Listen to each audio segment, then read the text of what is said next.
Hello বন্ধুরা, কেমন আছেন সবাই? আশা করছি সবাই খুব ভালো আছেন আর আমিও খুব ভালো আছি। সন্ধেবেলায় যে ছোলার শাকটাকে একটু বেছে রেখে দিচ্ছি, মানে বেছে রেখে দিলে রান্না করতে সুবিধে হয়। দিদি নিয়ে এসেছিলো, ও দোকান থেকে ফেরার পথে নিয়ে এসেছিলো। ওর একটা ছোট্টখাটো দোকান আছে। এই যে মুকুটগুলো দেখছেন, এগুলো ওর হাতেই সব বানানো, এই সবেরই দোকান আছে। তো এমনি হ্যান্ডমেড জুয়েলারি, তারপরে কাস্টমাইজ যে গয়নাগুলো করতে দেন সেগুলো সব কিছুই রাখেন। সবটাই দিদি নিজের হাতে বানানো।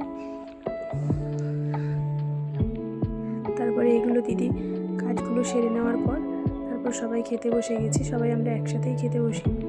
তো হচ্ছে কি, পেঁয়াজ কলি, আলু, মাছের তেল দিয়ে তরকারি হয়েছে, আর ভোলা মাছ আছে, ভোলা মাছের সর্ষে পোস্ত।